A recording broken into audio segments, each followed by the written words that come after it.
आज मुझे मैक्रोनी खाने की बहुत इच्छा हो रही थी। घर में देखा तो मगर मैक्रोनी तो थी ही नहीं। रात इतनी हो चुकी थी कि बाहर से कोई मैक्रोनी ला नहीं सकता था। इसीलिए मुझे आइडिया आया, तो मैंने गेहूं के आटे की मैक्रोनी बना ली। इसके लिए मैंने गेहूं का आटा गूंदा। गेहूं का आटा गूंदने के बाद लोहे बनाए।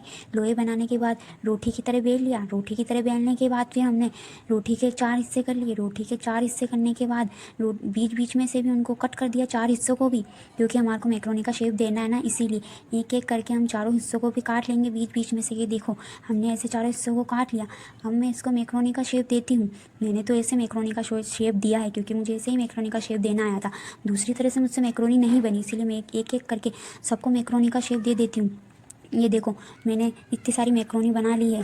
अब इसको उबालनी है। इसके लिए मैंने पानी चढ़ा दिया। अब हमारा पानी गर्म हो चुका है। इसके अंदर हम मैक्रोनी को 10 मिनट तक उबाल लेंगे। हमारी मैक्रोनी उबल रही है, जब तक हम मैक्रोनी का मसाला तैयार कर लेते हैं। प्याज, मिर्ची, टमाटर, धनिया और पास्ते का मसाला, हमारा सब कुछ बनके रेडी है।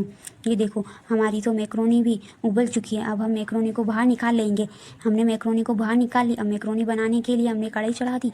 कढ़ाई के अंदर तेल डाल दिया है। तेल को गर्म होने देते। तेल गर्म हो गया, हमने उसके बाद में साबुत रई जीरा डाल दिया है। रई जीरा डालने के बाद मसाला डाल देंगे। हमने देखो ये मसाला डाल दिया है। मिर्ची प्याज डाल दिए। मिर्ची प्याज को 2 मिनट पकाएंगे।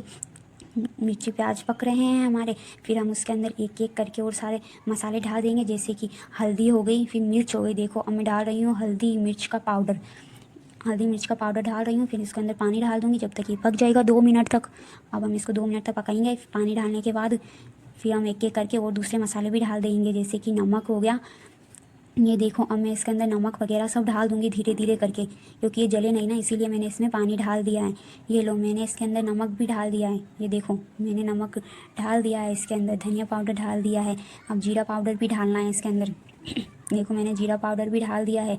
अब ये वापस चीटने लग गया था, तो मैंने तो थोड़ा इसमें पानी ही डाल दिया है। अब हम इसके अंदर पास्ते का मसाला डाल देंगे। देखो दोस्तों, मैं इसमें पास्ता का मसाला डाल रही हूँ। अब इसको 2 मिनट तक और पकने देती हूँ। फिर मैं इसके अंदर टमाटर डालना है अब हमारे को। ये देखो पक चुका है, मैं इसके अंदर टमाटर डाल रही हूँ। अब टमाटर को भी 5 मिनट तक पकने देती हूँ। फिर टमाटर पकने के बाद में तो पता ही है कि आपको क्या डालना है इसके अंदर, मुझे भी पता है क्या डालना है। तो ये हमारे टमाटर पक चुके हैं। अब हम इसके अंदर हमारी मैक्रोनी डाल देंगे। ये देखो, मैक्रोनी डाल दी। मैक्रोनी डालने के बाद हम इसको मिक्स कर लेंगे। मिक्स करने के बाद इतनी अच्छी दिखेगी ना कि आप खाते ही रह जाओगे, उंगली ही चाट जाओगे। अब दोस्तों, आप बताना कि आपने मैक्रोनी खाई है, आटे की मैक्रोनी खाई है या नहीं खाई है। अब हमारी मैक्रोनी बनके तैयार है।